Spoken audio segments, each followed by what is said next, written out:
안녕하세요. 맥퀴네지의 투자클럽입니다. HLB 리보세린과 캄넬리주밥이 이 간암 1차 치료제에 이어서 이제 수술 전후 보조요법, 전환 치료에도 최적 치료요법으로 부각되고 있습니다. 15일 월요일에 기업 설명회 IR이 인천에서 개최되는데요. 이 부분 공시까지 나와 있습니다. 이 부분 한번 살펴봐 드리도록 하겠습니다. 자, HLB 간암신약 리보세린과 캄넬리주밥의 병용요법 관련되는 부분인데요. 1차 치료제 FDA 최종 허가를 지금 이제 한 달여 정도 앞두고 있는 상황이죠. 그래서 최근에 이제 각종 학회, 전문 미디어를 통해서 간암 수술 전후 보조요법, 수술 전에 하는 게 이제 네오 어주반트고 수술 이후에 하는 게 이제 어주반트죠. 그 다음에 전환 치료 이제 컨버전 테라피는 뭐 여러 암에도 이제 컨버전 테라피가 있는데 간암 쪽에서는 종양의 크기가 이제 간암 부위에 여러 곳에 만약에 퍼져 있으면 이 수술을 할 때 간의 대부분을 이 절제하기 때문에 이 수술이 불가능한 어떤 환자에게는 약물을 이제 투여해 가지고 수술이 가능한 상태로 만드는 게 이 컨버전 테라피입니다. 바로 이제 수술이 이제 가능할 때는 이제 네오어저반트 형태를 쓴다라고 보시면 될 것 같고요. 그래서 이제 이런 컨버전 테라피에 성공할 때 절제 범위가 작아져서 수술은 물론 이후에 이제 치료 효과도 높아진다라고 보셔야 됩니다. 그래서 리보세란 병용 관련되는 부분이 컨버전 테라피로 여러 임상에서 뛰어난 이제 약효를 보임에 따라서 이 고형암에서 이제 최근에 치료 트렌드로 떠오르고 있는 이 페리 어퍼레이티브 수술이 어퍼레이션이잖아요. 그래서 수술제 전후에 그 보조요법으로 적용 가능성이 매우 커지고 있다. 이게 보통 이제 암 같은 경우는 이제 암종에 따라서 다르고 인종에 따라서 다른데 이 서양하고 이제 동양인을 비교해 보면 그 동양인 같은 경우에는 이제 수술했을 때 그 효과가 서양인보다 좀 높은 편이 있습니다. 그래서 이 서양 쪽에서는 이제 그 국소로 이제 절제를 하고 난 다음에 잔존의 어떤 암으로 재발한다든지 이런 부분이 많기 때문에 이 보조요법 관련되는 부분에 좀 발달이 좀 많이 되어 있는 편이거든요. 암에 따라서. 그래서 이제 페리어퍼레이티브 보조요법 관련되는 부분이 굉장히 중요하다라고 보시면 되겠죠. 그리고 이제 동양 쪽에서는 서양보다는 색전술이 또 이제 중요한, 그러니까 인종마다 이제 이런 치료 효능 자체가 좀 차이가 좀 있다, 이렇게 이해를 하시면 될 것 같기도 하고요.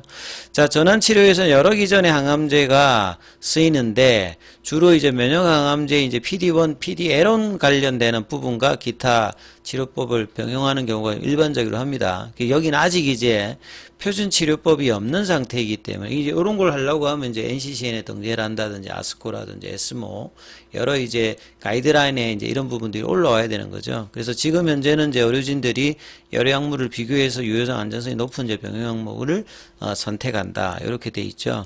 자, 의료진들이 가장 최근에 이제 임상에서 연구자 임상이 있습니다. 이제 스폰서 임상이 아니라 스폰서에서 연구자 임상을 할 때는 이제 상업적으로 하는 게 아니기 때문에 이제 약물을 이제 제공하는 형태로 이제 그 스폰서 임상에 그 해당자가 연구자 임상을 뭐 지원하는 경우, 그러면 이제 이렇게 리보세린과 캄넬리주밥 관련해서 이 연구자 임상을 하게 되면 기본적으로 이제 리보세린과 캄넬리주밥이 간암 1차 치료제에서 임상에서 이 OS 값이라든지 부작용 관련되는 부분이, 그러니까 약효와 부작용이 안정적이기 때문에 여러 이제 연구자 임상이 진행되고 있다, 이렇게 보시면 되겠습니다.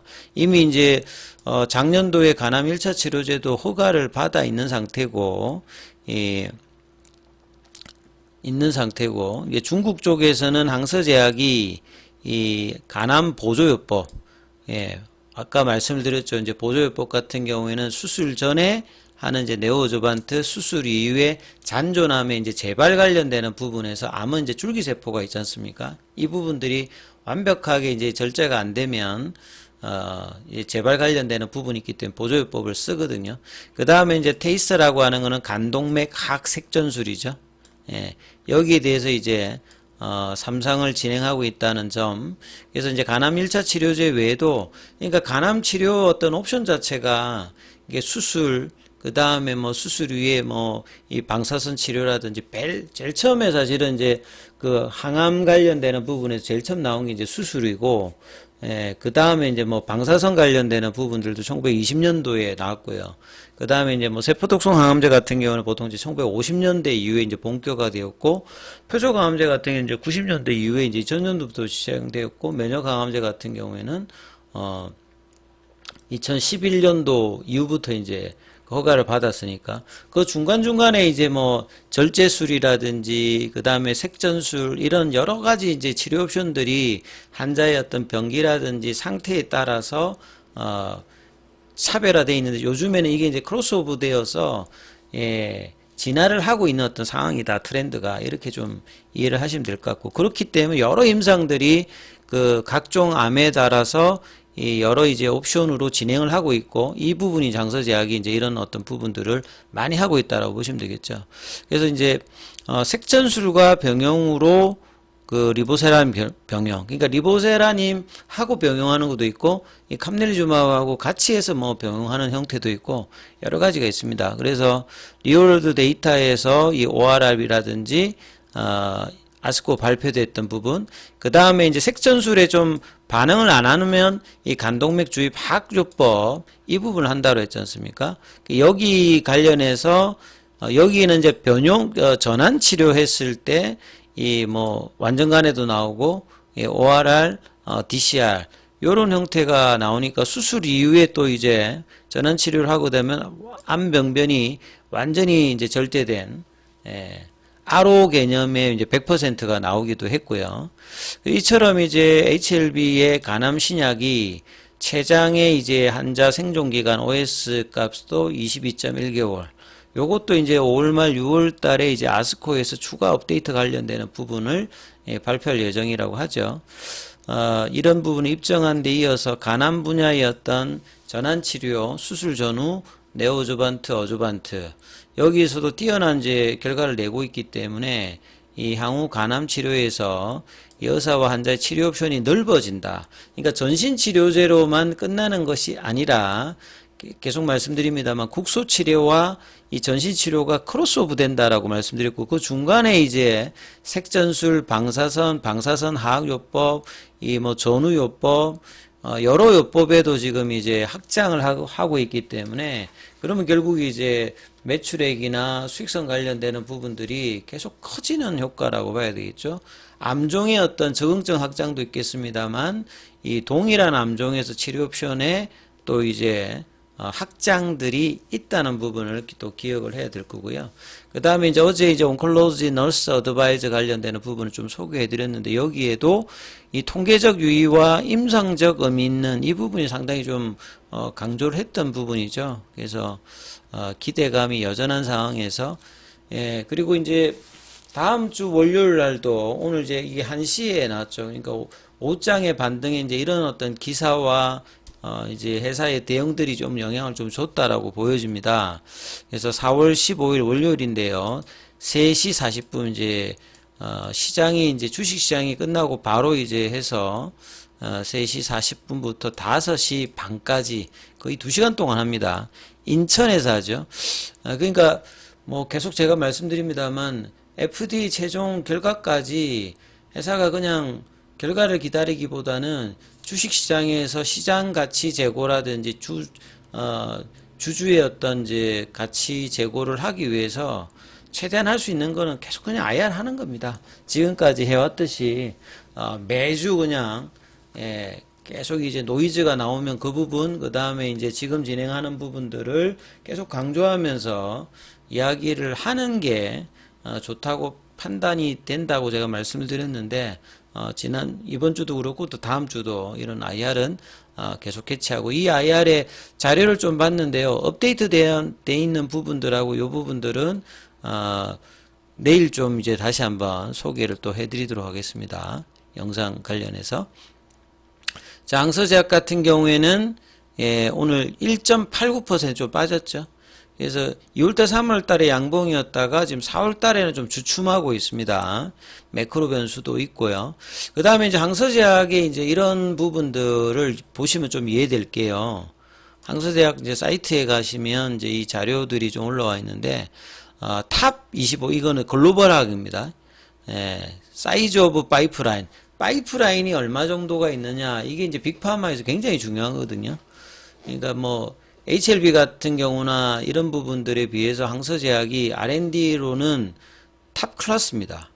보시게 되면 여기 8위 정도에 올라와 있죠. 작년도에 2023년도에는 13위인데, 자, 로슈, 파이자, 아스트라제네카, 일리, 브리스톨 마이어스케어, 노바티스, 존슨앤존슨 다 빅파마인데요. 그러니까 항서제약도 빅파마죠. 예. R&D에서는 뭐 그렇게 빠지지 않습니다. 오히려 이제 뭐 머크나 프랑스의 사노피나 이 글락소스미스클라인이나 뭐 일본의 이제 다케다나 뭐 에브비, 또 그다음에 독일의 뭐 베링거 잉겔하임, 그다음에 뭐 바이엘이라든지 이런 부분에 전혀 이제 R&D 가치는 이제 뒤처지지 않아요. 그리고 이제 올해 그 파이프의 전체 이제 약물 관련되는 부분은 작년보다 더 늘었죠. 그리고 오리지널 이제 자체 개발한 것도 138개거든요. 그만큼 R&D에 심혈을 기울이고 있는 부분들은 중국 쪽에서 이제 약가 인하가 이제 2021년도부터 시작되면서 자국 내에서가 아니라 글로벌하게 나가야 되겠다는 게 이제 항서제약의 목표거든요. 그렇기 때문에 R&D에다 어마어마하게 투자를 하고, 지금 이제 중국 쪽에서는 이제 뭐 면역감염 억제제로 FDA 허가를 진행 중인, 그리고 진행해서 성공했던 보통 이제 베이진사라든지 그 다음에 이제 뭐 준시바이오사이언스라든지 이노벤트 같은 경우는 허가를 아직 안 받았습니다만, 준시랑 베이진사 같은 경우에는 면역감염 억제제로 허가를 받았지 않습니까? 그러니까 이제 항서제약 같은 경우도 캄리리주막 관련되는 부분이 허가가 되면, 근데 이제 비교를 해보면 여긴 한 50개 정도거든요. 근데 이게 147개니까 항서제약이 얼마나 R&D를 많이 하는지를 알 수 있는 거고요. 그렇기 때문에 리보세라니까 뭐 칼메질주마브에서 암종이라든지 여러 옵션에서 수백 개 정도의 임상을 하고 있기 때문에, 거기에서 이제 결과가 좋으면 계속 이제 삼상 관련되는 부분을 글로벌하게 해서 하겠다는 게 이제 HLB 입장의 이제 전략이거든요. 파트너십을 가지고. 그러니까 그렇기에 충분한 거죠. 항서제약의 지금 이런 부분들을 본다면. 그리고 이제 공매도는 오늘 이제 893주고요. 그 다음에 이제 순보유 잔고 4월 9일 기준으로 보면 이 공매도 관련되는 부분에서는 지금 그러니까 3월 26일, 이때 이후에 지금 거의 2주 넘게는, 쇼커버가 나올 수 있는 이제 양봉 형태로 줄지는 않았습니다. 그러니까 양봉이 제대로 나오면서 커버링 형태가 나오면서 올라가줘야 이제 패시브 자금도 들어오고 스마트 머니도 들어오는데, 지금 한 26일 이후부터는 계속 이제 저런 상황이 이제 수급상으로 조금 이제 정체되어 있는 상황이죠. 캔들도 지금 양봉이 안 나와 있고, 제대로 된 양봉이. 이게 이제 다음 주부터 좀 해소가 되어져야 되는 어떤 상황이거든요. 그리고 이제 대차 거래 관련되는 부분들은 상한보다는 좀 체결이 좀 많았습니다. 그 차트 관련되는 부분은 다음 영상에서 한번 살펴봐 드리도록 하겠습니다.